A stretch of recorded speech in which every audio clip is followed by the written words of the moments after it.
Okay, in this video I'm going to show you my spider collection.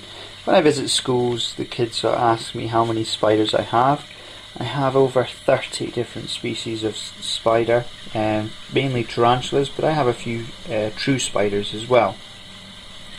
I won't be able to show you every one I have because some of them hide away and it's difficult to see them, but the ones that are on show I will show you. Let's start with the biggest. This is the biggest spider I have and the biggest spider in the world. This is the Goliath bird-eater tarantula, and you find this spider in the South American rainforests. A very large species of tarantula can grow has been known to grow over 12 inch in leg span. That's a very big spider indeed. This spider is currently eating. I just gave her a hissing cockroach, so she's munching on that just now. You can see her fangs at the front, they're parted as she's eating on the bug. It's quite an aggressive species of spider. I'd never handle this one. She lets me know that she's angry. She'll rear up onto her rear leg, show her fangs, and she'll also make a hissing sound. They make hissing sounds by rubbing their pedipalps against their legs, and the fine bristle hair makes a scratching, hissing noise, a bit like Velcro. So that's the Goliath. Okay, this next species is the first tarantula that I ever owned, so it's probably my favourite. This one is just a juvenile, so it's got a lot of growing to do, but it's got its colouring, it's got its adult colourings. This is the Mexican red knee tarantula. I'm using the common names because I will put out, you'll notice on the screen the Latin names will come up for those who know or are in the hobby of keeping tarantulas. They'll know the Latin names, but because I'm doing this video, a lot of children view it, I'd rather just use the common name for this tarantula. The Mexican red knee is a burrowing species of tarantula, so it does like to dig down into the substrate. So once it gets moved into a bigger home, I'll put some more soil in to allow it to do that, but for just now, so I can keep an eye on her, she can't dig. But as you can see, she's got a big abdomen. She's a greedy little thing. So that's the Mexican red knee.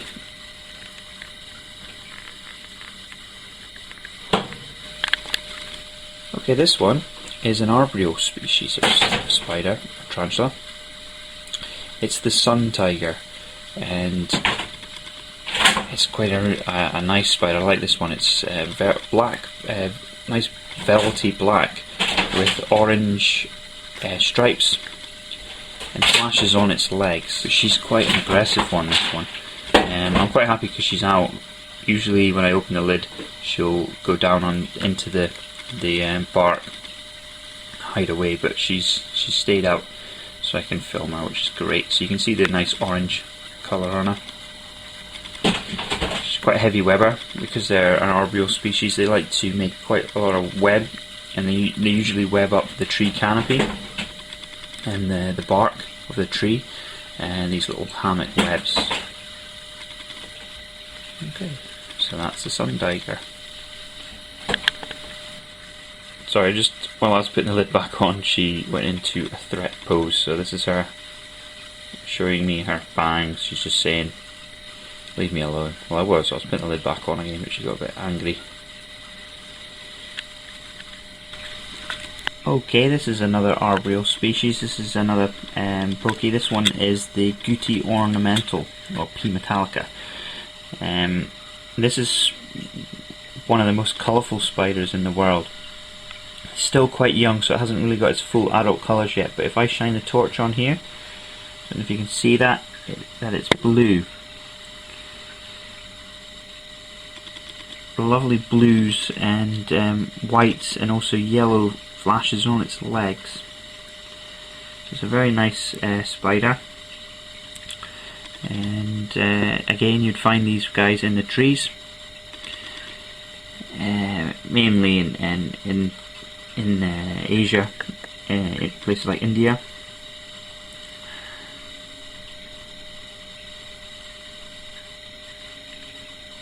Okay, that's the Gucci ornamental. Right, this next one is called a green bottle blue. This is another unique one. Again, it changes colour from a spiderling to an adult. As at the moment, you can see there, it's gold, orange, and black. But it'll actually go a more greenish blue when it becomes an adult, with an orange bum or abdomen. So it's quite a nice colour just now. You see, it's like a stripy bum. These are quite heavy webbers as well, but they tend to web up the floor rather than living in the trees. So you'd find them in amongst, I imagine, logs falling down trees and things, webbing up around rocks. So that's the green bottle blue.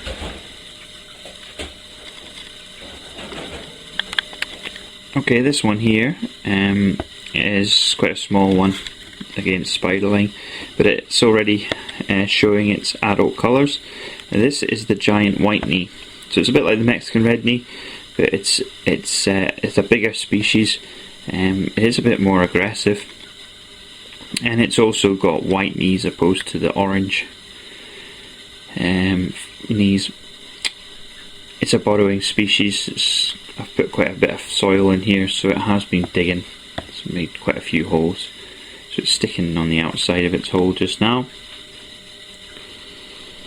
Again, this is a greedy little spider, got a big abdomen. Let's see if you can see it down there. Okay, this is another large tarantula I have. This is my adult female King Baboon. This is an old world species, so it's a very aggressive tarantula, and this is the only one that I have locked in the enclosure. Just I don't want anybody going in here. So I'll see if I can get her out, and you can see how aggressive she is.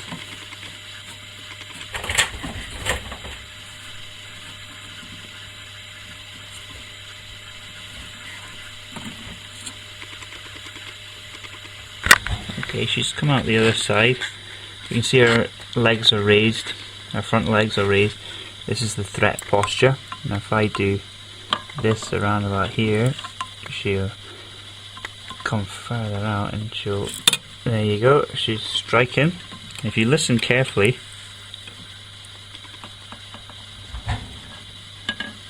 can you hear that?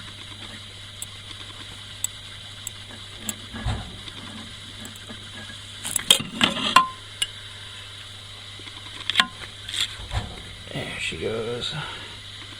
You can hear the noise she makes as well. It's a bristle noise to warn me to back off, basically. So she's showing her fangs, and she's saying, "Leave me alone, I'm going to bite you." It's been known, if you are bitten by one of these tarantulas, to hallucinate. It's quite a potent venom, so I don't fancy getting bitten by this guy. Okay, so that's the King Baboon. There you go, that's her without her threat posture. So you can see her, she's a rusty brown colour. She's due a shed soon. You can see some of her legs are missing the hair. So she's due a shed soon, I'd imagine. Okay. Okay, this is my other baboon tarantula. This is actually an OBT, an orange baboon tarantula, or known in the hobby as an orange bitey thing. It's known as an orange bitey thing because it's, like other baboon species, quite an aggressive species. It's very fast, this one, and she will make the same noise as the other tarantulas and rear up, but she'll rear up so much that she'll almost fall back on herself because she's you can see her fangs, and that's my OBT.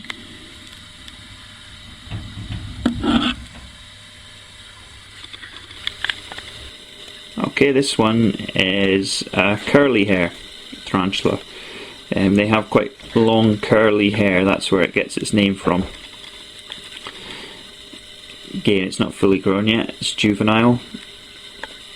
This one was actually a free spider.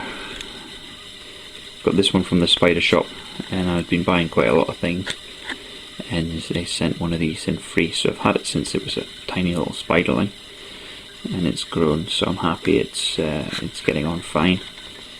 It's quite an interesting species, quite docile as well, so you'd be able to handle this one.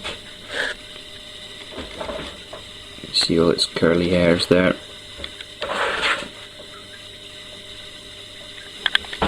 Okay, this one here is the smallest spider I have. This is the pumpkin patch, and as you can see, it has just shed its skin, literally. Its skin is lying right next to it on its web, so it's wiggled out of that, so it's growing all the time. Like I said, it's the smallest one I've got that I'm caring for at the moment, so I have to use tiny little pinhead crickets to feed it. But he's coming on fine, it's growing a little bit. Known as the pumpkin patch because it's got an orange and black abdomen. Looks a bit like a carved, well, I think it looks a bit like a carved pumpkin like you would get at Halloween. So that's the pumpkin patch spider tarantula. Okay, this is the salmon pink bird eater. It's quite a large species of tarantula. I would probably say it's the second largest one that I own. There's not many tarantulas that actually get the bird eater title. It's the larger species that do get the bird eater title, but this one's still quite a young one. I don't know if you can see, it's not really showing up well in this picture, but how it gets the name salmon pink bird eater, because of he's got pink flashes in his hair, that salmon pink, so that's how he gets the name salmon pink bird eater.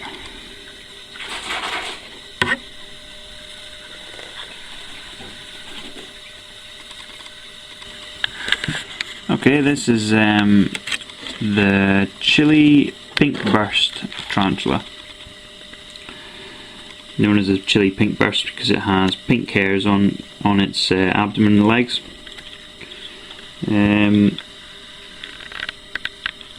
Yeah, it's quite a nice spider.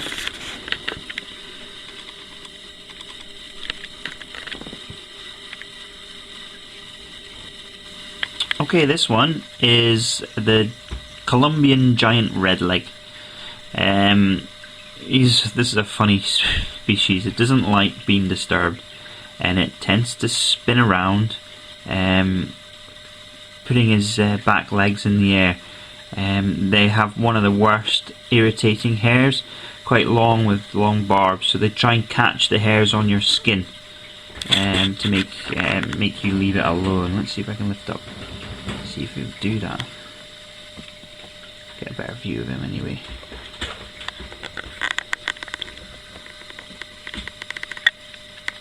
Yeah, that's the giant Colombian redleg. Okay, this spider is actually a true spider. It's not a tarantula, but it's the closest link between true spider and tarantula. This is the Chile bronze tiger rump spider. As you see, it's a nice bronze colour, and it's got a tiger striped abdomen. Very heavy webber, likes to web up the floor, and also burrow as well. but it's not big and bulky like a tarantula, and it's not as hairy. It's got quite fine hair all over its body.